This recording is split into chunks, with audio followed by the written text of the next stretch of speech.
जैसे कि आपने देखा लगातार भारत जोड़ो यात्रा जो है वो कन्याकुमारी से शुरू हुई थी और अब जाकर वो जम्मू पहुंची थी कल के दिन और कहीं न कहीं जब वो सतवारी चौक में पहुंची, तो वहाँ पर बहुत बड़ा सम्मेलन था, जहाँ पर राहुल गांधी ने जनता को भी संबोधित किया और बड़े दिग्गज नेता जो कांग्रेस से आते हैं, वो भी वहाँ पर मौजूद थे। मगर कहीं न कहीं जो विवादित जो स्टेटमेंट एक सामने निकल कर आया जब जनता को संबोधित करते हुए दिग्विजय सिंह जो कि एमपी से मध्य प्रदेश से पूर्व मुख्यमंत्री रह चुके हैं और कहीं न कहीं जो बेल्ट फोर्स के जवानों की बात की गई, उसमें आर्मी के ऊपर बात की गई, तो कहीं न कहीं जम्मू में प्रदर्शन देखने को मिले उनके खिलाफ। तो इस समय हमारे साथ एक्स एमएलसी मौजूद हैं, विबोध गुप्ता जी, इनसे जानने की कोशिश करते हैं आखिरकार आप उस स्टेटमेंट को कैसे देखते हैं सर? क्या कहना चाहेंगे? देखिए, चाहे दिग्विजय सिंह जी की स्टेटमेंट की बात हो, चाहे कांग्रेस की सोच की बात हो, उन्होंने कांग्रेस की सोच को बताया है। और आज जैसे राहुल गांधी जी ने प्रेस कॉन्फ्रेंस में ये कहा है कि ये कांग्रेस की इंटरनल डेमोक्रेसी है और उन्होंने इससे दिग्विजय सिंह की उस स्टेटमेंट के ऊपर मोहर लगा दी कि उन्होंने जो बोला ठीक बोला। और दिग्विजय सिंह जी ने जो बोला वो हमारी सेनाओं की शक्ति के ऊपर, उनकी ताकत के ऊपर, सेनाओं की एक हमारा जो एक सिपा सलार जो है, उनके ऊपर उन्होंने एक साइन ऑफ इंटेरोगेशन लगाया कि उन्होंने ये पूछा कि हमें सबूत चाहिए कि जो सर्जिकल स्ट्राइक हुई है उसका सबूत चाहिए। मुझे याद है कि जिस दिन ये सर्जिकल स्ट्राइक हुई थी, अगले दिन पाकिस्तान ने भी सबूत मांगा था और राहुल गांधी जी ने भी सबूत मांगा था। और दिग्विजय सिंह जी की क्या बात करनी, उन्होंने हमेशा ऐसी बातें की। कभी वो भगवा आतंकवाद की बात करते हैं, कभी वो पाकिस्तान परस्त होने की बात करते हैं और आज अपनी ही सेनाओं के ऊपर उन्होंने एक सवालिया निशान खड़ा कर दिया।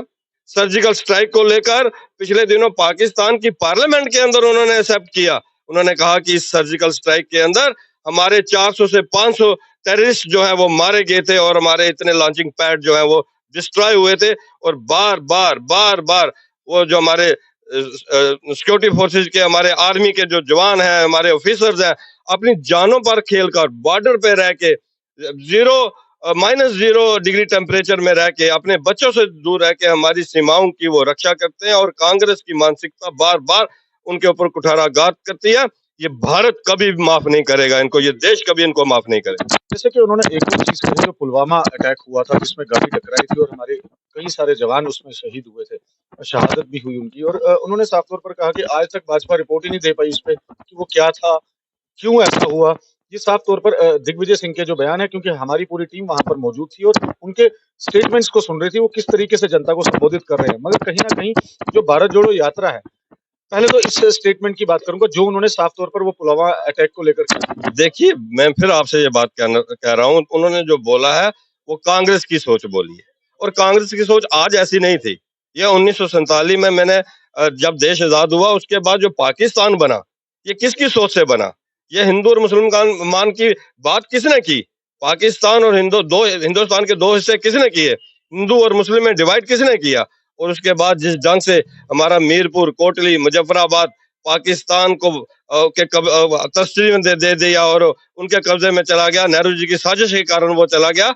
इसलिए उनकी जो बात करनी है वो उनकी सोच ही जो है वो भारत विरोधी सोच रही है, हिंदू विरोधी सोच रही है और हमेशा वो कहीं ना कहीं एंटी नेशनल सोच जो है वो कांग्रेस की रही है। इसीलिए वो जो आप पुलवामा अटैक की बात कर रहे हैं दिग्विजय सिंह की, वो तो वैसे ही उसका मानसिक संतुलन ठीक नहीं है। मुझे लगता है कि कहीं ना कहीं दिग्विजय सिंह जी को कहीं आगरा जैसे बड़े एक हॉस्पिटल में ले जाने की जरूरत है।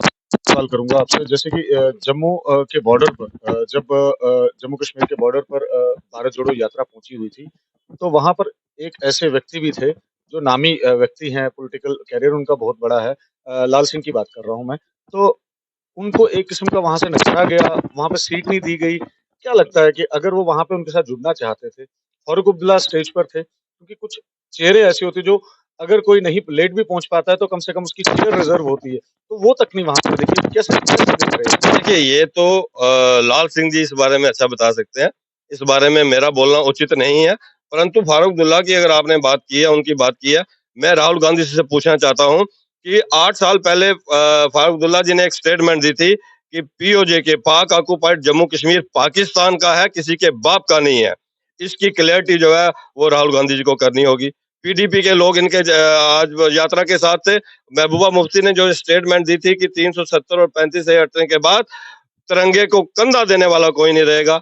इसके ऊपर भी राहुल गांधी जी को जो है अपनी पोजीशन जो है वो क्लियर करने की जरूरत है, और 370 और 35A के ऊपर भी उनकी अपनी पोजीशन जो है उनको क्लियर करने की जरूरत है।